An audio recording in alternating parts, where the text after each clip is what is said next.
Hello there, how's it going? I've been reading all the lovely comments people have left about the podcast on the various podcast providers like Apple and Spotify, and I have to say thank you to all of you who've taken time out of your day to leave such kind and positive reviews. It is so lovely to hear that so many of you are finding the episodes helpful in your learning English or your British accent journey. And I hope you continue to do so for as long as the podcast is available. Thank you so much for your reviews. Thank you. But let's head over to the show. Section 1. Returning a faulty item. Very useful British English. Sooner or later it happens to everyone. You buy something, you take it home, and it doesn't work. So today's everyday British English scenario is exchanging a faulty item in a shop. Let's look at how this conversation might sound in natural British English. Scenario 1. A faulty kettle. You bought a kettle yesterday. When you try to use it, nothing happens. Let's listen to a dialogue between a customer and the shop assistant. Let's start with you, the customer. Hello, I bought this kettle yesterday, but it doesn't seem to be working. Oh dear, what seems to be the problem? When I switch it on, the light comes on, but it doesn't actually heat the water. I see. Do you happen to have the receipt? Yes, here it is. Thank you very much. Would you like a replacement or a refund? A replacement would be great, thank you. No problem at all. I'll just get another one for you. Let's listen to scenario 2, faulty headphones. In this situation, the customer bought some headphones that stopped working after a few days. And here's the dialogue. Hi, I bought these headphones earlier this week, and the sound has stopped working in one ear. Right, I'm sorry about that. When did you purchase them? I think it was on Monday. Oh, that's fine. Do you have the receipt with you? Yes, I've got it here. Would you prefer a refund, or would you like to exchange them? If possible, I'd like to exchange them for another pair. Of course. Let me just check if we have them in stock. Great, thank you. Oh, unfortunately, it looks like we're out of stock of that particular model. Ah, I see. However, we do have a similar pair, if you'd like to exchange them. Oh yes, that could work. Are they the same price? So, if the new pair is more expensive, the shop assistant might say, oh, this model is actually £10 more expensive than the original. Oh, that's fine. I'm happy to pay the difference. No problem at all. I'll just put that through for you. But if the new pair is cheaper, the shop assistant might say, oh, these are actually £8 cheaper than the ones you bought. Oh, right. In that case, we can refund the difference back to your card. Perfect. Thank you. So in those two dialogues, we heard some quite useful British phrases, and these are very typical in UK shops. So we heard, we're out of stock. We're out of stock. The item is temporarily unavailable. And we heard, we do have a similar model. We do have a similar model. This is a polite way to suggest an alternative. Thirdly, we heard, pay the difference. So this is if the replacement item costs more. Or we had, refund the difference. This is if the replacement item costs less. Put that through for you. Put that through for you. This is another way of saying to process the payment. And we heard at the start, it doesn't seem to be working. It doesn't seem to be working. And this is a nice, gentle way to explain there's a problem with the item. And more specifically, the sound has stopped working in one ear. The sound has stopped working in one ear. This is a very typical way to describe a fault, especially with headphones. And then the shopkeeper could say, "Do you have the receipt with you?" This is a common shop question. And of course, would you prefer a refund or an exchange? And this is another typical retail phrase. Let me just check we have them in stock. Let me just check we have them in stock. This is something you'll hear very often from shop assistants. So let's run through some pronunciation tips with words that we heard within those dialogues. Firstly, difference. Now, the way it's spelt, you might say it as difference, but when we say it conversationally and quickly, it sounds like difference, difference. The middle vowel is very weak. Word number 2, unfortunately, unfortunately. So in natural speech, you'll often hear unfortunately, So for is the stressed syllable, and then it sounds like chun, utly, unfortunately. Another word is receipt. Receipt, notice that silent P. Receipt. And we heard replacement, replacement. The stress falls on the second syllable, replacement. Another word that came up was problem, problem. 2 clear syllables, problem, problem. So when you're listening to conversations and dialogue, listen to how British speakers soften and connect their words.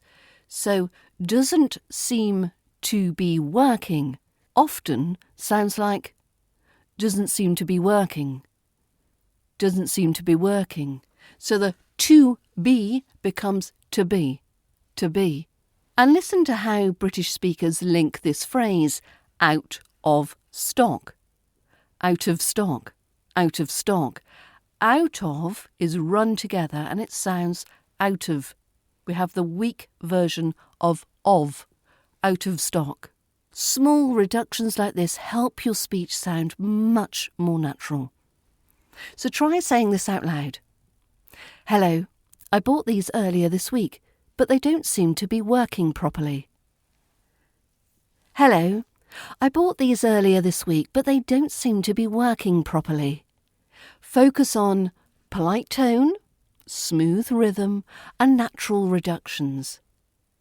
And inside my British accent bundle, I show you how to pronounce all the different RP sounds so you will sound natural and fluent. You can explore it at learningbritishaccent.com/bundle. Section 2.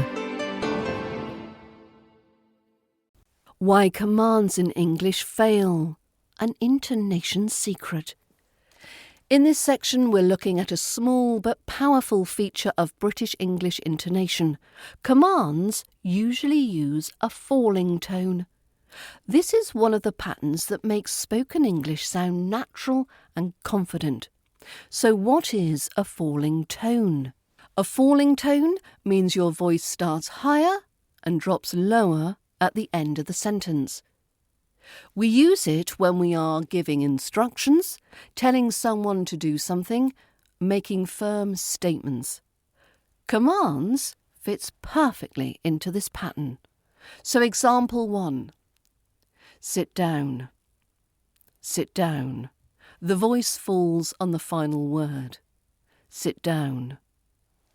The stress is on the down and the pitch drops. Example 2. Close the door. Close the door. The important word door carries the fall. Close the door. Example 3. Put it over there. Put it over there. Put it over there. Notice that small words like it and over are quite weak. The fall lands on the final content word, the there. So why English does this? The falling tone signals completion, certainty, authority. It tells the listener this instruction is finished. That's why it's perfect for commands. So let's have a quick listen to the difference. We have a falling tone, a natural command, saying, turn the lights off. Turn the lights off. But with a rising tone, it sounds more uncertain. Turn the lights off? Turn the lights off? Now it sounds like a question, not a command. Now, in English rhythm, content words generally carry the stress and function words become quite weak. For example, put it in the box. Put it in the box. Only box carries that strong falling tone. So I want you to say these out loud after me, letting your voice fall at the end. Open the window. Open the window. Your turn. Pass me the salt. Pass me the salt. Your turn. Take a seat. Take a seat. Your turn.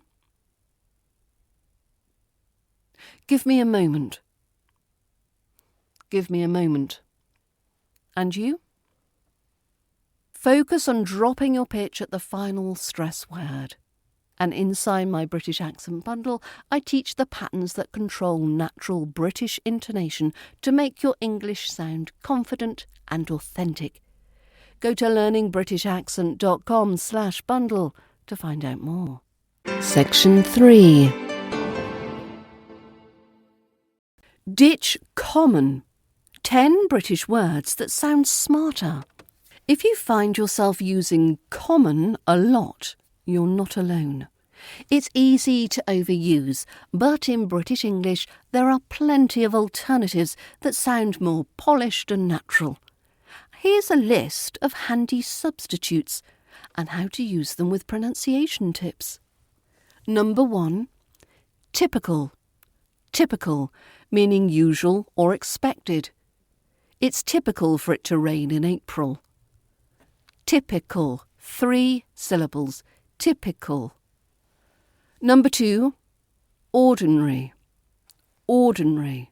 Now, interestingly, you can pronounce this 2 different ways, either ordinary, 3 syllables, or ordinary, ordinary. Easier to pronounce if you just stick with the 3, ordinary.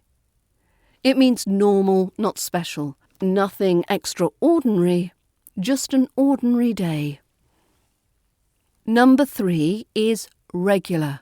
Regular, meaning happening often or standard. We meet at the regular cafe on Fridays.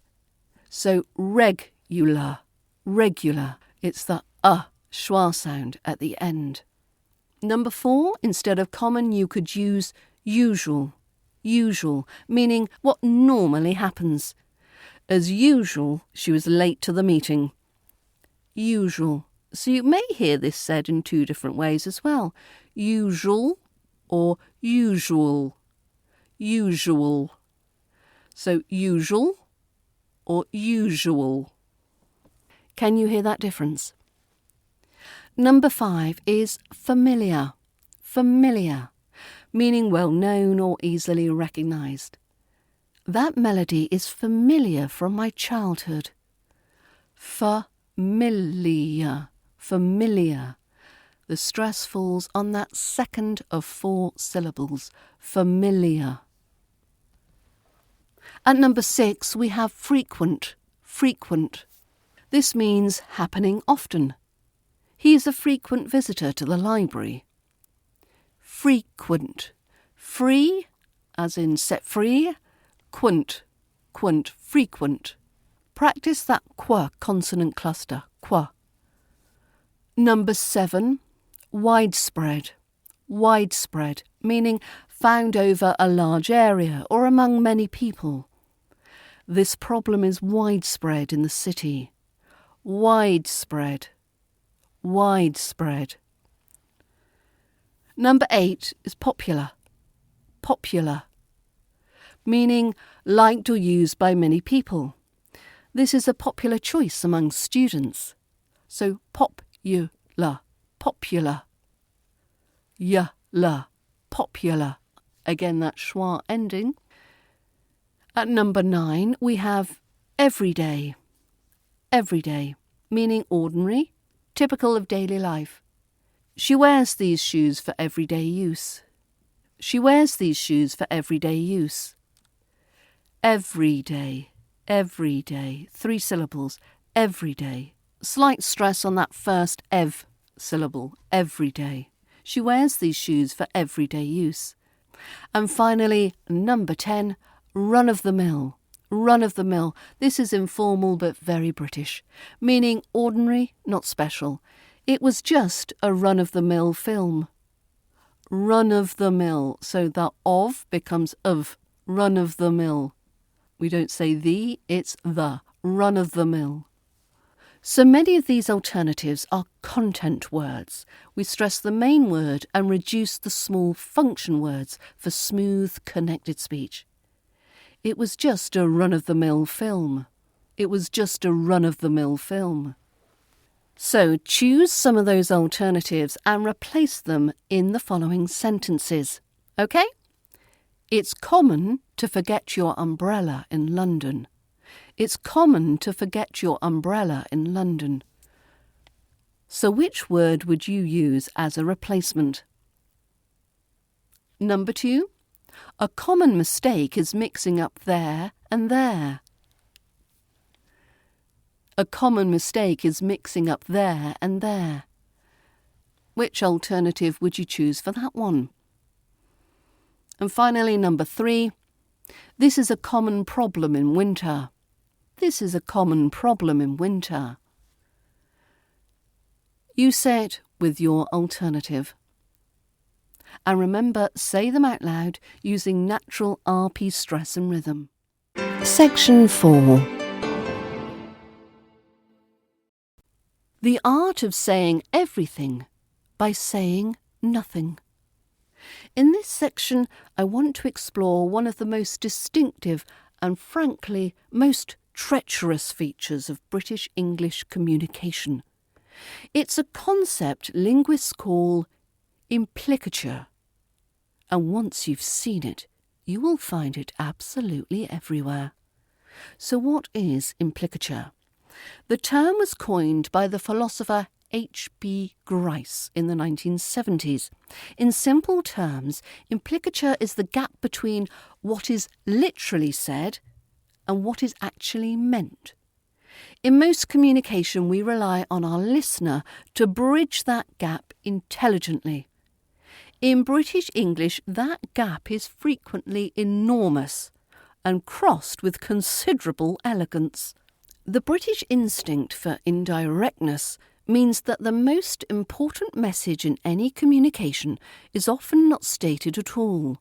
It is implied, suggested, hinted at, and the listener is trusted or perhaps expected to arrive at the correct conclusion unaided. To state the thing plainly would be considered, depending on context, rude, unsophisticated, or simply unnecessary. A practical illustration. Consider the following letter of reference. It was submitted in support of a candidate applying for a senior management position. I would like you to listen carefully. To whom it may concern. I am writing in support of Mr. Jonathan Peel Hawkins, who has worked within our organisation for the past 7 years. Mr. Peel Hawkins is a man of considerable presence, and his contributions to our office have been, without question, memorable. He approaches every task with a confidence that many of his colleagues found quite striking, and his willingness to share his opinions on matters both within and beyond his immediate responsibilities demonstrated a breadth of interest that was, at times, remarkable. He is a punctual man and could generally be relied upon to arrive at meetings, though his precise contributions therein were sometimes difficult to assess. His written work showed a consistent voice, and he was never, to my knowledge, lost for words. Mr. Peel Hawkins leaves us at a time of his own choosing, and I can say with complete sincerity that his departure has not gone unnoticed. I trust this letter provides the information required. Should you wish to discuss Mr. Peel Hawkins further, please do not hesitate to contact me, though I should mention that my diary is particularly full over the coming months. Yours faithfully, R. Ashworth Pelham, Director of Operations.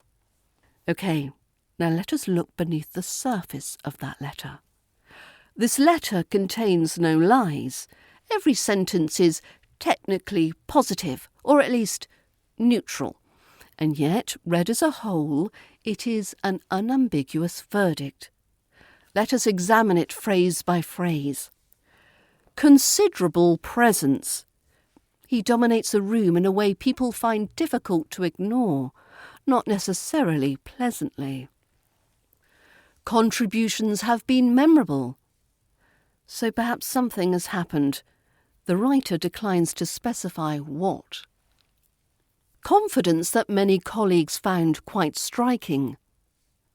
Perhaps he is insufferably arrogant. Note the careful quite striking. Not admirable, not inspiring. Striking, like a weather event. Willingness to share opinions beyond his immediate responsibilities. He interferes constantly in things that are none of his business. Difficult to assess his precise contributions, so nobody is entirely sure what he actually does. Never lost for words, meaning he talks incessantly. This is not a compliment. Leaves at a time of his own choosing. This is important. It signals he was not pushed, but equally offers no warmth about his going. A truly valued colleague's departure would not be described so neutrally. His departure has not gone unnoticed. The most exquisite line in the letter. It is impossible to interpret this as anything other than relief, expressed with perfect courtesy. My diary is particularly full. Means do not call me under any circumstances. So what this teaches us? The letter works because both writer and reader understand the rules of the game. The writer trusts that a British reader will decode every careful phrase correctly, and they will. This is implicature in its most refined form, a shared social understanding that makes the unsaid perfectly legible. For the language learner, this presents an obvious challenge. The words say one thing, the meaning is something else entirely. Fluency in British English requires not just vocab and grammar, but an ability to read the space between the words, to hear what is pointedly not being said. A useful habit to develop is simply to ask, whenever something sounds unusually polite or elaborately phrased, what is this person actually telling me? The answer is frequently more direct than the language suggests. Well, I hope you've enjoyed this episode. This brings us to the end of yet another week and another episode. Thank you once again for listening, and if you want to take your accent to the next level, the British Accent Bundle can help you get there. learningbritishaccent.com/bundle to find out more. I hope you have a fabulous week. Bye for now.